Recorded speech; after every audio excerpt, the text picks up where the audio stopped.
Now let's focus on what the Forex market is. Now, just to give you a gauge on what the Forex market is, let's compare it to the stock market. The Forex market is actually the largest financial market in the world, with 4.7 trillion trade volume per day. And this was stats from last year, 2014. Now, if we compare it to the stock market, initially the Philippine stock market, the PSE has a trade volume of $0.22 billion. So that's a lot of money. That's the money coming in and coming out of the market. And if we compare them to the three largest stock exchanges in the world, which is New York, Tokyo, and London, respectively, with New York having the highest one with $75 billion, that is a lot of money coming in and coming out. And we usually hear a lot of big players in the New York Stock Exchange getting in lots of buying lots of stocks, large volumes every day. And if we compare these to the Forex market, they're very small if we compare them, because the Forex market has $4.7 trillion trade volume per day. So why is that? Why is there so much volume in the Forex market?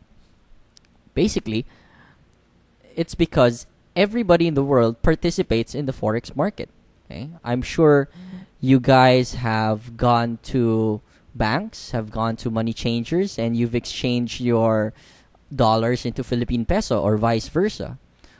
Also, the products that you buy on the market, even though you buy it here in the Philippines, a lot of products come from abroad. So, for example, a lot of our products come from, let's say, China, from Australia. And when they were bought there, they weren't bought with Philippine peso. They were bought with their own currencies. So if it was in China, it was probably bought in yuan. And let's say in Australia, Australian dollar. And when it came here, that's the time when we bought it in Philippine peso. So during the time when the suppliers bought it there, they actually had to exchange their Philippine peso for the currencies wherein they were bought from.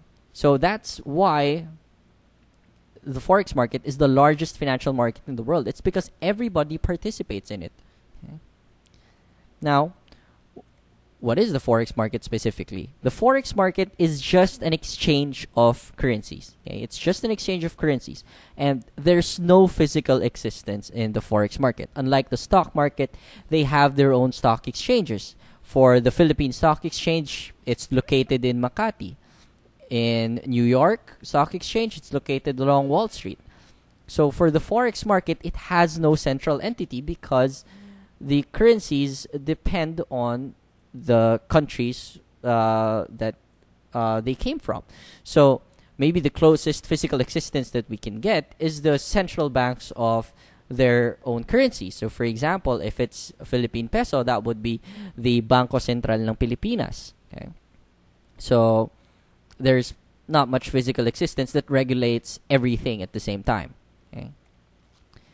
Now, what we have to remember in the Forex market is that they are always traded in pairs. So this is somewhat confusing at the start, especially if you're trading in the stock market. Okay? Because in the stock market, you're just looking at basically one company. Okay?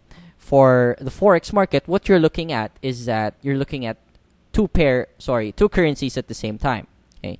So, for example, you have the US dollar versus the Philippine peso. We're very familiar with that. Okay? Another two more pairs that we usually trade in the market is the euro versus the US dollar and the US dollar versus the Japanese yen. Okay? So these are major pairs and very commonly traded in the Forex market.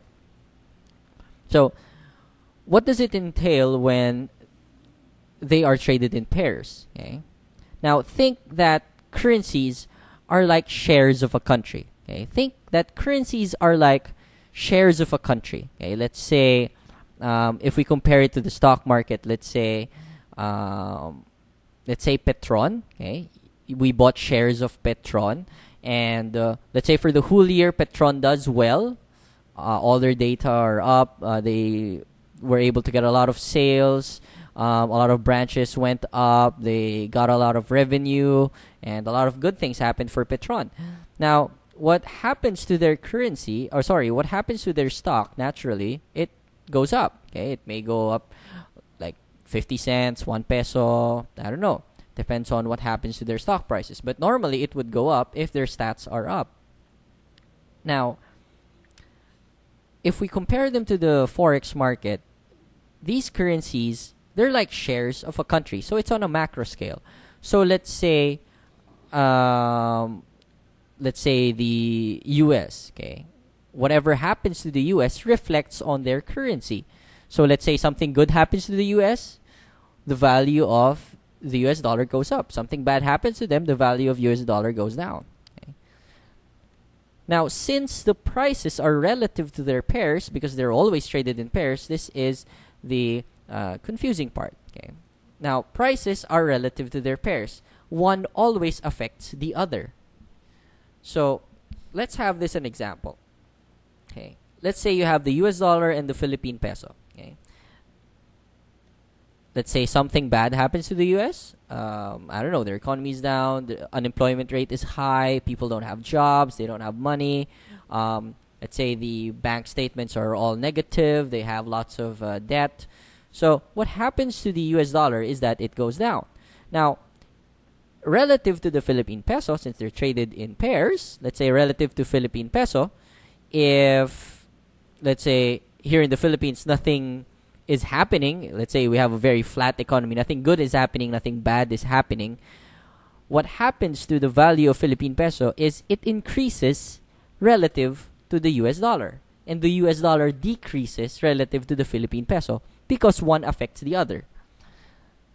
Now, vice versa, let's say something good happens to the US and nothing happens to the Philippine peso, the value of US dollar goes up relative to the Philippine peso, and the value of Philippine peso goes down relative to the US dollar. Okay, so one affects the other.